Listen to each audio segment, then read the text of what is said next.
Ya tenemos a nuestra invitada de la mañana para el día de hoy. Estamos con la doctora Marcela Canessín acá en el estudio, que viene a denunciar un caso de violencia de género y demás, así que la dejo a Marcela para charlar con vos. ¿Cómo te va, Marcela? ¿Qué tal? Hola, doctor, ¿cómo está usted? Bien, bien, bien. Bueno, en principio todavía estamos comentando y está la conmoción social del asesinato de esta chica que estaba atendiendo este local de dermatología, y apareció el exnovio que la estaba acosando hacía rato y la mató de un tiro.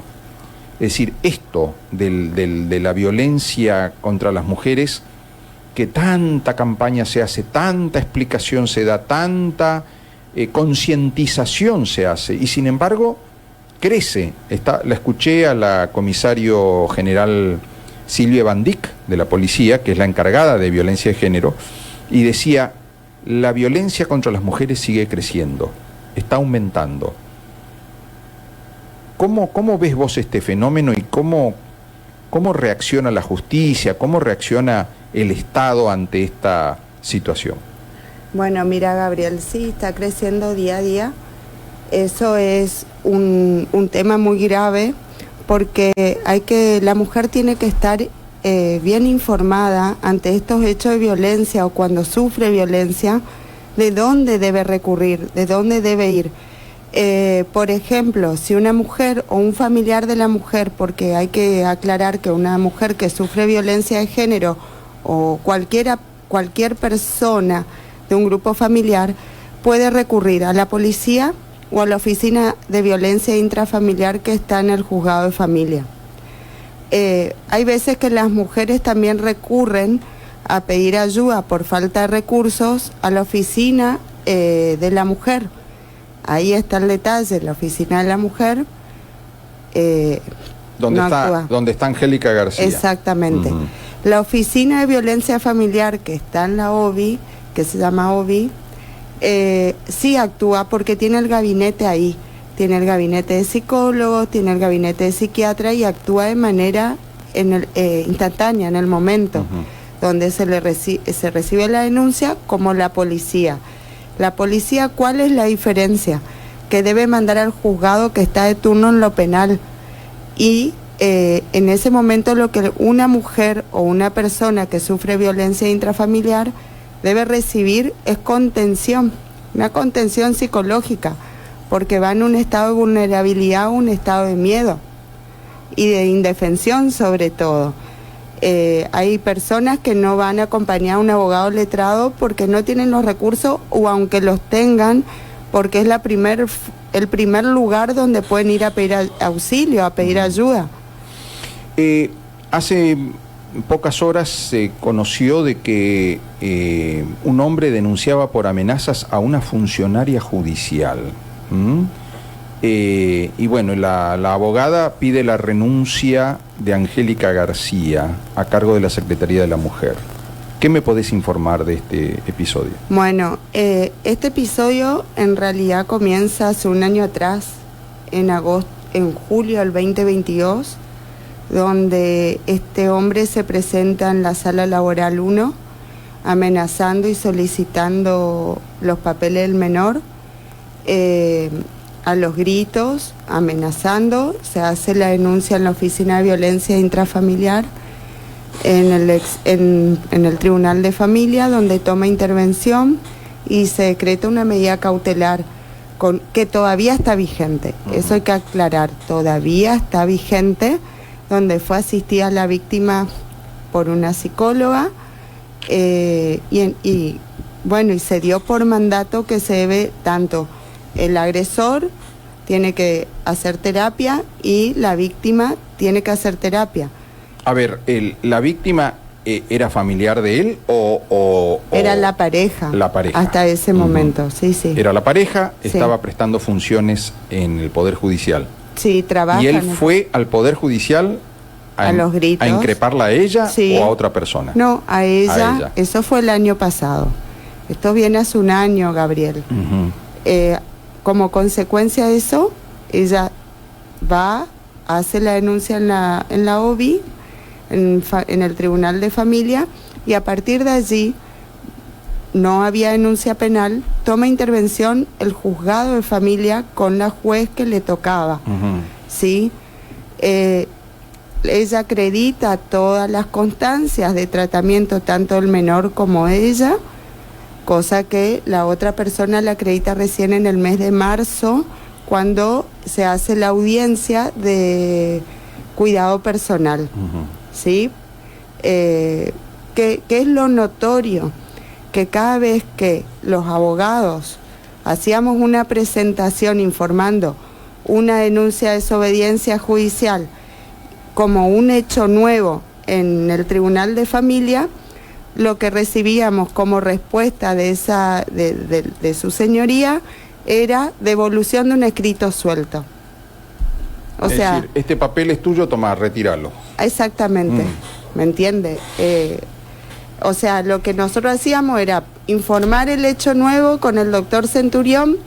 Decíamos, hay un nuevo episodio de violencia, pedimos la suspensión del régimen de visita, porque los hechos cada vez que iba a retirar al chico o a verlo, este hombre hacía un escándalo, hacía una amenaza. No, hay que aclarar algo. A ver. Cuando se decreta la medida cautelar, los únicos autorizados era porque siempre hubo por parte de la madre que no corte el vínculo con los abuelos paternos y el tío. Entonces el menor solamente podía verlo el padre en presencia del abuelo y del tío en ese domicilio. No podía salir solo con él, cosa que sí lo hacía. Salía solo. Se llevaba al chico. Se llevaba al chico porque subía en sus estados la foto que estaba solo con su hijo. ¿Qué pasa? Luego de un episodio de violencia, más o menos en el mes de marzo, se presenta la madre del agresor en el Tribunal de Familia, laboral, insultando otra vez a la víctima, y luego en el domicilio de ella, en presencia del menor. Todo esto que se hacía era en presencia del menor. Entonces ahí en la audiencia en la que asiste el doctor Centurión, lo que se pide es que la madre del agresor no sea más la responsable de retirar al niño, sino que quede solo el abuelo y el tío paterno, que es así el régimen que estaba vigente. Aparte hay algo, él hizo 78 denuncias en contra de la víctima por impedimento de contacto. No hay impedimento de contacto. Primero, hay que aclarar de que había un régimen de visitas provisorio establecido por la jueza de familia, donde solamente podían retirar y devolver al niño el tío y el abuelo paterno, y él podía verlo en presencia de ellos. El niño iba, estaba con los abuelos, estaba con la hermana, el que no iba era el padre. Así que él había montado toda una cuestión de sus derechos para ver al chico, qué sé yo, y después no iba a verlo. No, o las fiestas, por ejemplo, de fin de año, una fiesta, el niño pasó con la familia paterna y él no fue. Te hago una pregunta.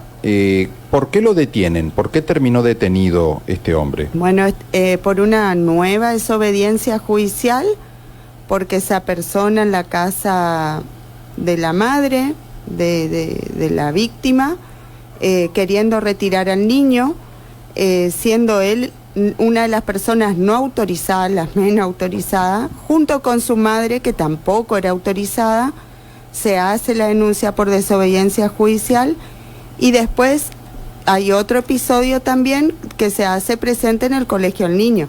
Obviamente se hace, cada hecho la víctima iba haciendo la denuncia.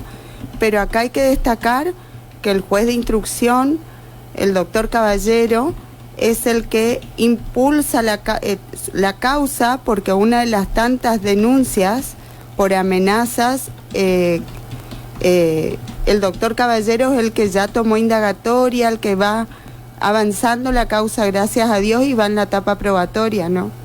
El resto, nada. A ver, ¿qué pasa cuando el agresor tiene el apoyo de una parte de la familia. ¿Qué pasa cuando vos contaste? El hombre protagoniza estos hechos de violencia, pero la madre también va, la madre de él, la abuela, digamos, también participa, también va y molesta, ataca, agrede. ¿Qué pasa? ¿Cómo contempla, cómo se considera esto? Bueno, por ejemplo, nosotros en ese caso, con el doctor Centurión y la víctima, denunciamos en esa desobediencia judicial, también denunciamos a la abuela paterna. Eso fue uno de los escritos que nosotros presentamos en el Tribunal de Familia, solicitando la suspensión del régimen de comunicación del niño con la familia paterna, justamente porque una de las personas que debía retirar al niño y contenerlo y estar con él en el momento de visita con el padre era agresora. Esa también es una de las denuncias que hizo la víctima. Pero era siempre, hubo situaciones tanto en diciembre y anterior, que no me acuerdo si es la segunda o tercera denuncia, que se hacen en presencia del niño y con la abuela y el padre, ambos. Y la última, que fue hace 15 días, nuevamente fue la abuela paterna y el padre. Estoy leyendo una noticia que salió en la mañana. Su novio la golpeó y la arrojó de un auto. Ella hizo la denuncia, pero él nunca fue detenido. Al día siguiente de haber cumplido 19 años, el que era el novio la subió a la fuerza al auto que conducía, la golpeó y luego la arrojó del vehículo para darse a la fuga. La denuncia inicial se radicó en la comisaría cuarta, luego en la OBI. La indignación de la familia de la víctima creció con los días cuando ellos alertaron sobre el lugar donde estaba el golpeador y la policía no lo detuvo. Finalmente el sujeto presentó su exhibición de prisión y nunca fue demorado. Chica, entonces, 19 años recién cumplidos, había organizado una celebración para la noche de su cumpleaños con unas amigas. Esto lo enojó al novio, no sé si celoso o violento nomás. Forcejeó con ella en la casa de una hermana y la subió al auto.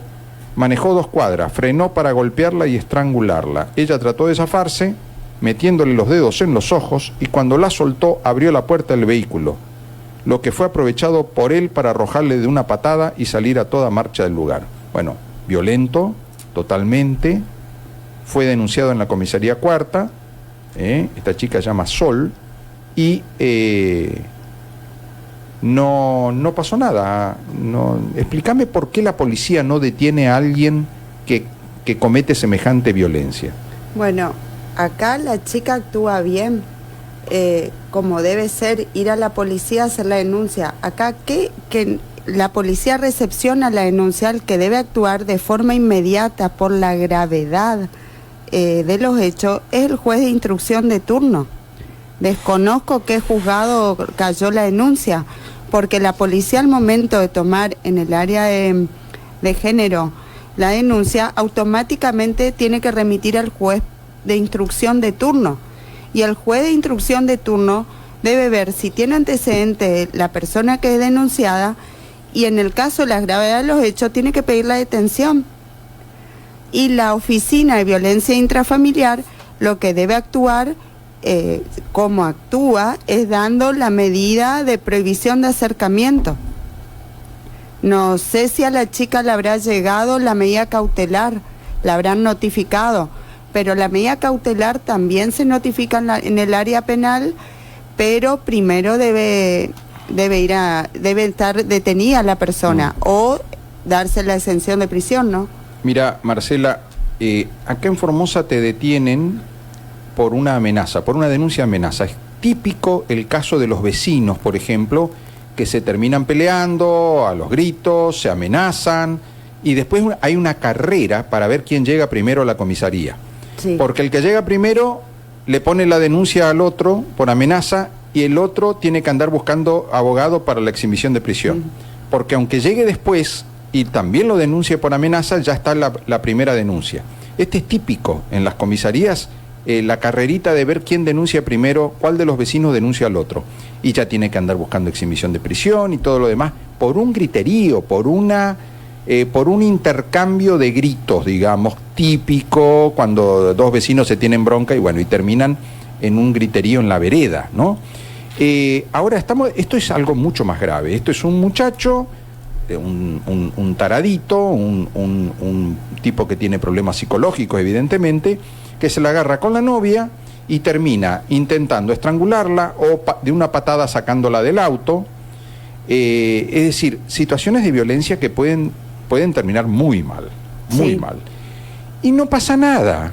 Y yo tengo otros casos, Marcela, que me toca como abogado conocer, de una vecina que lo denuncia al vecino, le hacen poner, ¿cómo se dice? Tobillera electrónica. El dispositivo. El dispositivo de control. Toda una que no digo que esté mal. Ahora, lo que digo es, en casos de violencia probada, de violencia denunciada como violencia, no pasa nada, absolutamente nada, y en otros casos donde lo que hubo fue un intercambio de gritos o algo por el estilo, típico amenaza, a lo sumo amenaza, ya el supuesto agresor termina con la tobillera electrónica. ¿Por qué esta diferencia de actitud? En la misma provincia, porque no estoy hablando porque en Tierra del Fuego hacen tal cosa, no, acá, en Formosa. ¿Por qué unos terminan con la tobillera y el otro dice, no, es que no tenemos tobillera, o no, porque esto no, el juez no pidió? ¿Por qué esta diferencia porque en unos casos, cuando hay violencia física, ya hay un paso más. La amenaza es grave, pero la violencia física es peor. Pero acá, Gabriel, también hay que hablar no solo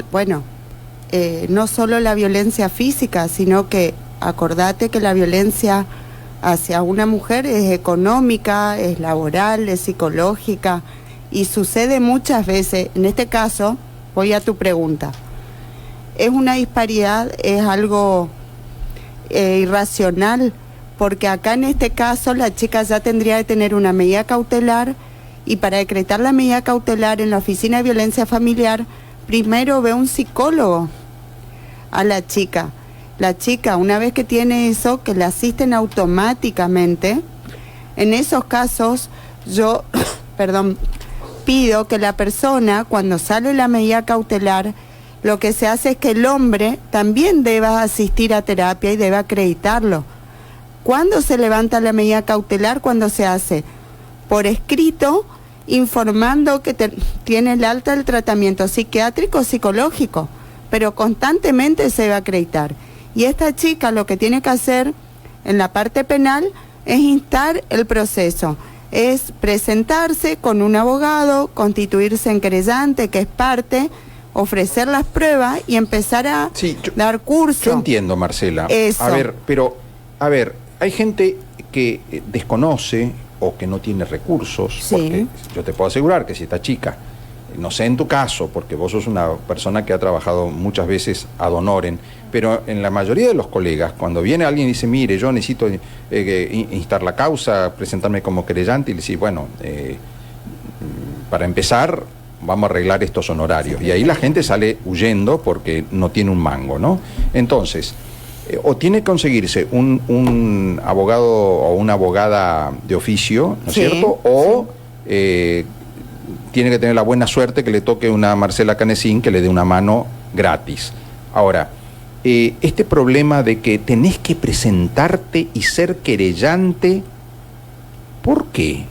Es decir, ¿por qué el juez no actúa como corresponde? Si acá hay un protocolo, la pregunta es, ¿hay un protocolo o no hay un protocolo? Es decir, protocolo, vamos a explicarle a la gente, es una guía, un instructivo que dice, bueno, si pasa esto, el juez tiene que actuar así, la policía tiene que actuar así, la oficina de violencia tiene que actuar así, hay que ponerle la tobillera o no, hay que tomar una medida cautelar, hay que detener al agresor. Es decir, tiene que haber una guía, un protocolo que se siga en todos los casos, porque si no, ya no estamos en igualdad ante la ley. Al vecino Juan le meten la tobillera porque se gritoneó con la vecina, y al otro que la empujó del auto, la quiso estrangular y la pateó, no le hacen nada. A ver, no solo cuando se hace una denuncia, como la gravedad de este señor, digámosle, que la quiso estrangular y la sube al auto, tendría que estar detenido por la gravedad de la denuncia, la gravedad de los hechos. Y si la persona, la víctima, no tiene medios para ir a un abogado, el juez lo que hace es llamar a indagatoria, llamar a testimonial a la víctima, indagatoria a la persona acusada, denunciada, y ahí, por más que no tenga los recursos, va actuando la fiscalía de turno con el juez para que se abra la etapa probatoria, ya sea de los por ejemplo, si hay lesiones, ver la parte médica, la parte cuando es violencia de género se ve mucho con psicólogos, con psiquiatras, el Poder Judicial. Eso es como se debe actuar si no se constituye en parte, ¿no?, en el expediente, porque como vos decís, no todos tienen recursos, pero también en el área de la parte penal lo que hacen es que tanto el agresor como la víctima asistan al cuerpo médico forense, donde hay un equipo interdisciplinario de psiquiatras y de psicólogos, donde van haciendo las terapias que es ordenada por el juez penal de turno. Depende del caso, ¿no? Pero también, acá vamos, una mujer que no tiene recursos, ¿dónde debe recurrir? Que el Estado te brinde. Sí, hay un cuerpo de abogados. ¿A dónde? A la Secretaría de la Mujer. Hay un cuerpo de abogados que debería ponerse en funcionamiento. Hay uno de asesores de la Secretaría de la Mujer, hay otro en el propio sistema judicial. Es decir, abogados hay. Sí, acceso a la víctima actúa, ¿eh? Pero hay acceso a la víctima a partir de que hay una denuncia, llama a la persona.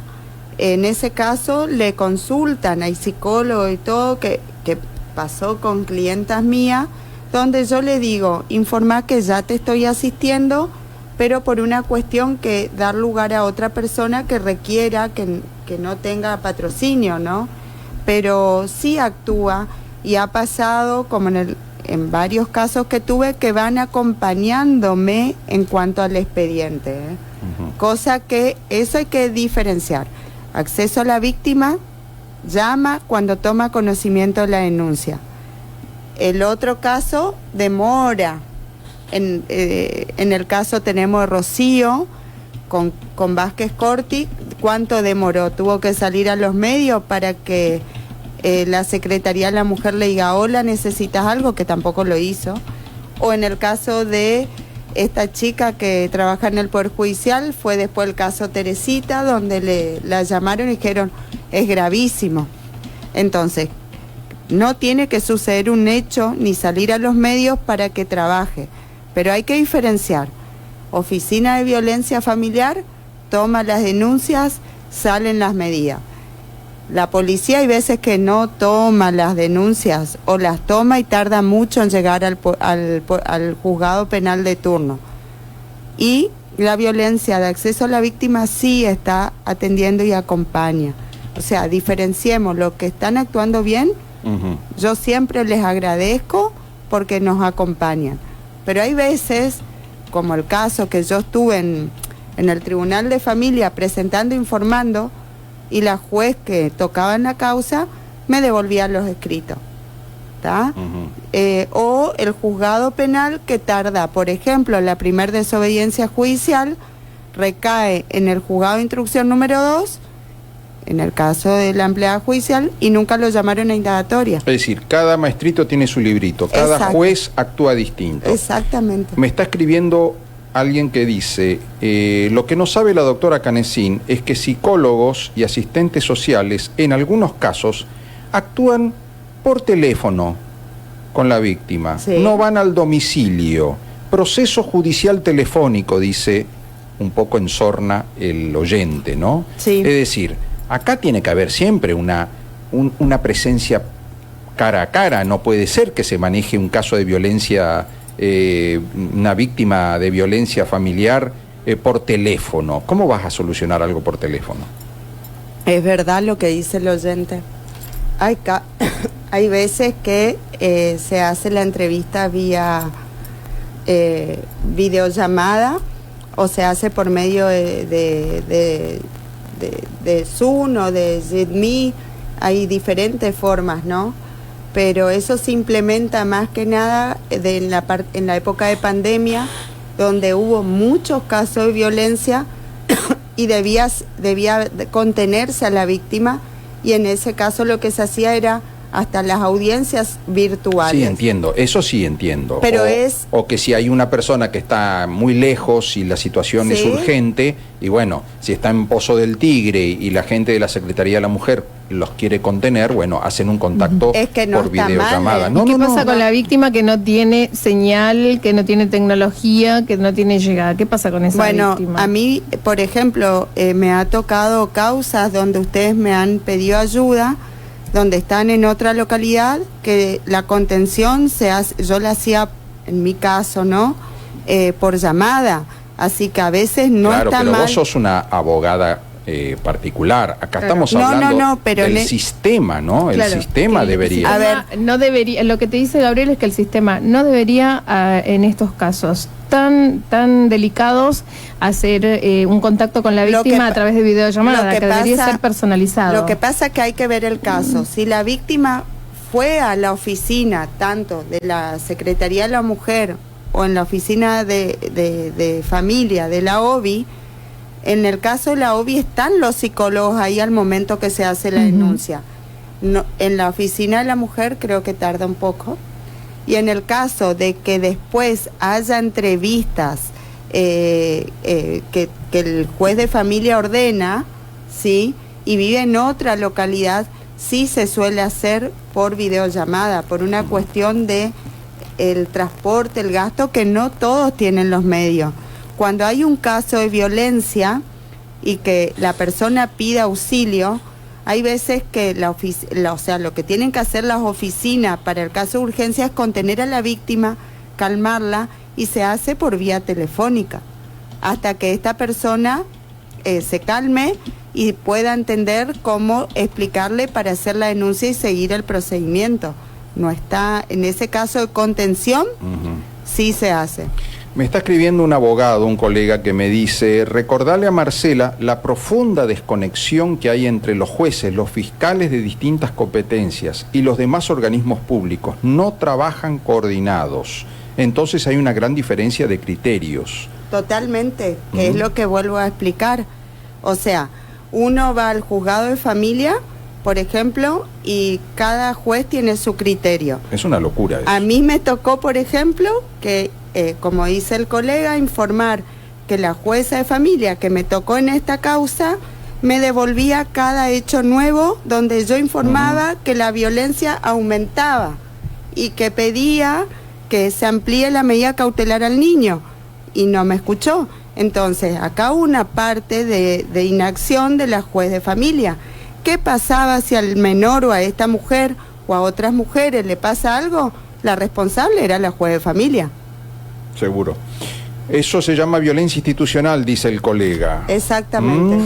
Bueno. ¿Y qué pasa con el penal 2, penal 3, que se hicieron denuncias de violencia, de desobediencia judicial, y a la fecha no hay indagatoria? El penal 4, el penal 5. Sí, vos denunciaste muchas veces en el caso Corti, sí, que el juez Picabea se hacía el distraído y no accionaba. No accionó. Tuvo que accionar cuando ya la víctima estaba en riesgo de muerte, ella y los menores. O sea, y tenemos que salir a los medios para pedir ser escuchados, los propios colegas, o sea, para que seamos escuchados. Tiene que pasar un caso grave para que empiece a funcionar el sistema. Es totalmente descoordinado, no hay criterios. Y eso hace que cause bronca en el justiciable. A ver, hay un viejo refrán que dice: a ley pareja nadie se queja, ¿no? Cuando vos ves que todo el sistema funciona de determinada manera, podrás estar de acuerdo o no, pero si ves que actúa con todos por igual, la gente lo acepta y colabora. Ahora, cuando alguien ve de que con él actúan de una manera, con el otro no, con el otro distinto, con el otro lo detuvieron, con el otro no le dieron ni 5 artículos, dicen: pero esto es acá cada cual, según la cara del cliente, según las influencias que tenga cada uno, tienen tratos distintos, totalmente. Exactamente. Por ejemplo, vos lo dijiste, según la influencia del cliente. ¿Cómo puede ser? Vamos a dar el ejemplo del caso de Rocío con Vázquez Corti. Rocío, ¿cuántas veces denunció? ¿Y cuántas veces recurrió tanto a lugares públicos pidiendo ayuda y fue negada? Tuvo que llegar a la radio para decir, no aguanto más, me va a matar. Y no actuaba el juzgado de instrucción número 4. Con el doctor Arce en ese momento el doctor presentaba junto conmigo en familia y presentábamos en el juzgado penal, informábamos la gravedad, también o casualidad ayudado por su madre, se hacían diferentes denuncias y tuvimos que salir a los medios y hacer pública la inacción por parte de ese juez penal. Vamos a ponerle nombre y apellido. Se llama López Picabea. Exactamente. El juez López Picabea. De él estamos hablando. Si quiere llamarnos, doctor López Picabea, no hay ningún problema. Acá tenemos el teléfono a disposición y podemos hacer una conferencia, hablar de A3. Gracias, estimadísima. No, por favor, doctor. Marcela, como siempre, en la primera línea. Hasta luego, doc. Le damos las gracias entonces a Marcela. Marcela Canessín, como siempre, en estos temas. Sí.